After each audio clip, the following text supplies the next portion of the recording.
Assalamualaikum warahmatullahi wabarakatuh.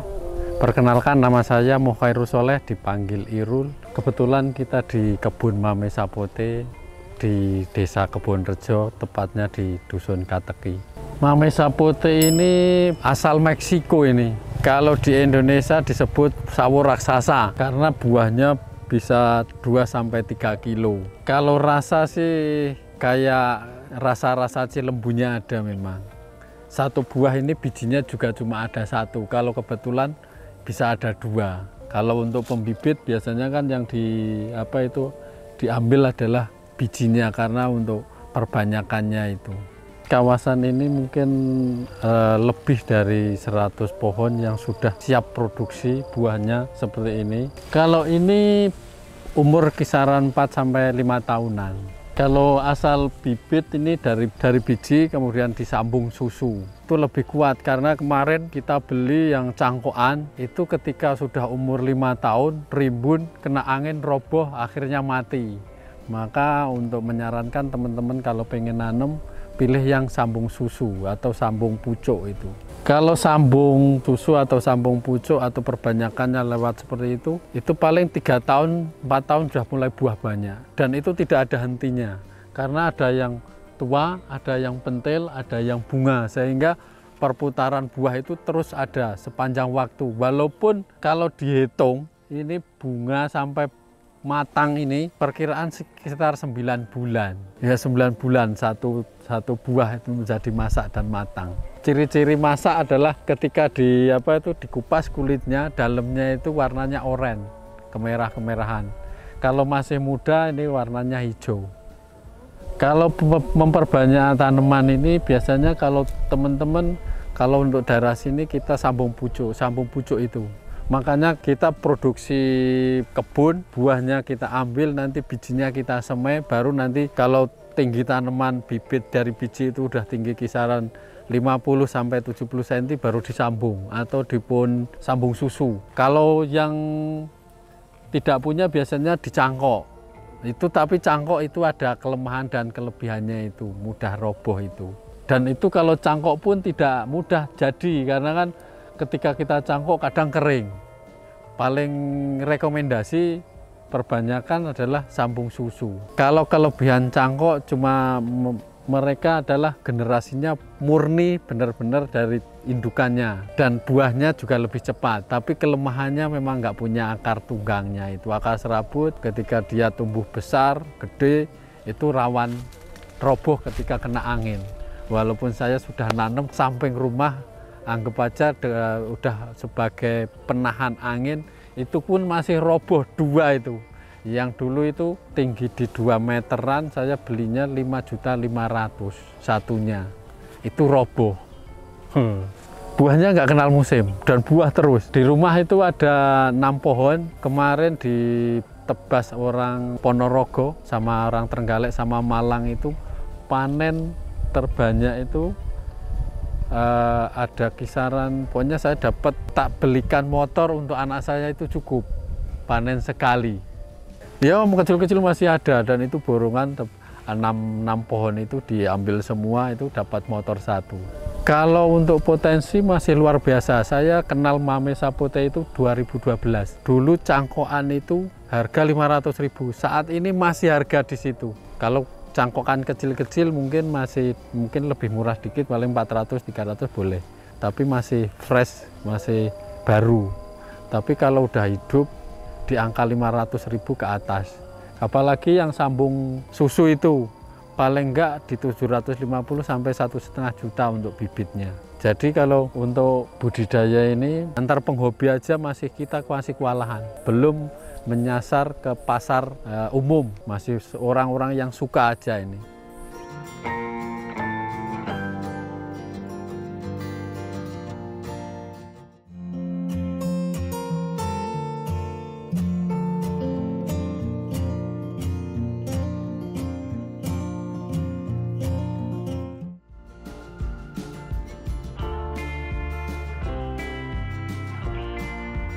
Kalau cara tanam ini lebih mudah daripada tanaman duren.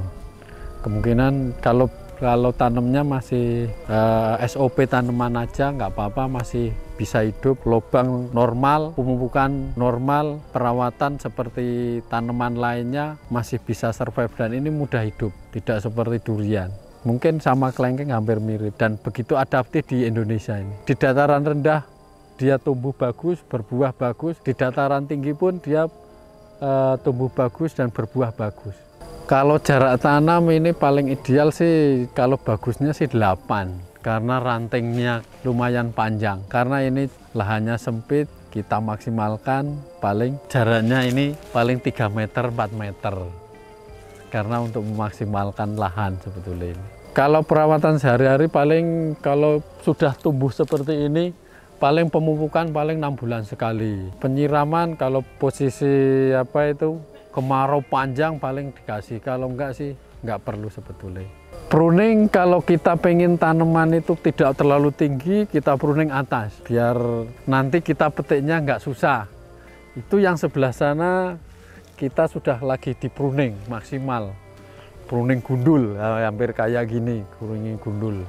Kalau perawatan dari pasca dari tanam sampai berbuah itu paling kita bikin lubang SOP, mungkin kalau pengen bagus 1 meter sih lubangnya.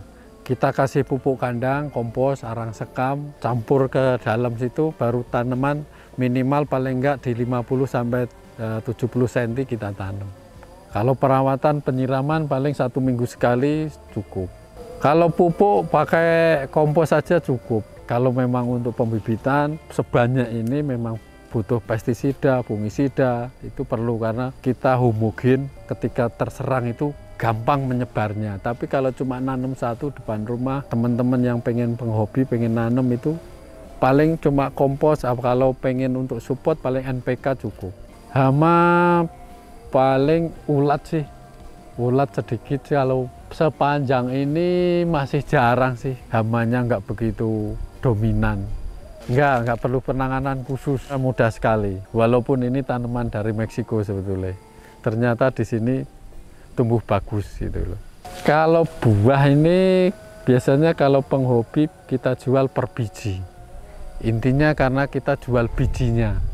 Bijinya nanti kita semai untuk jadi bibit, intinya itu sebetulnya. Kalau teman-teman yang ingin merasakan, biasanya kalau kita kirim ke Jakarta, ke Bandung, ke Surabaya itu paling enggak kita bandrol satu ini berat 1 sampai 2 kilo itu 200.000. Jenisnya ada lumayan, ada namanya pace, ada giwes, ada magana, ada akil, ada loreto, ada havana.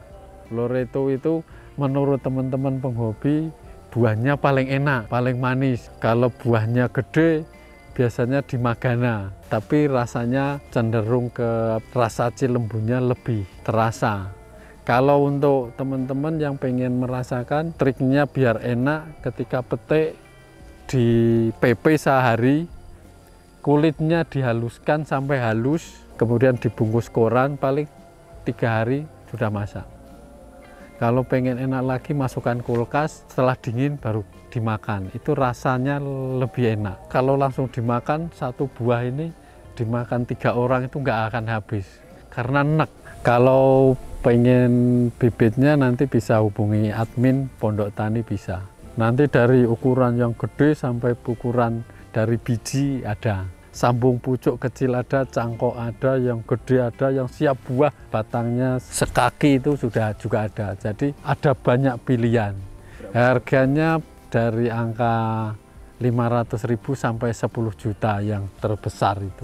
Ada biaya pengiriman, tapi kalau untuk pengiriman yang gede kita biasanya barengan. Ada pengiriman sampainya ke ada di Jakarta itu satu truk itu ada barengan beberapa orang yang kirim ke sana, mungkin ada yang kirim durian. Kita barengan satu angkutan nanti dikirim itu akan lebih murah. Daripada cuma satu tanaman besar kita kirim paling enggak ya udah 2,5 juta sampai Jakarta. Tapi kalau barengan kan bisa ngikut sesuai, mungkin bisa muat 10 orang, oh berarti 2,5 dibagi 10, 250-an gitu.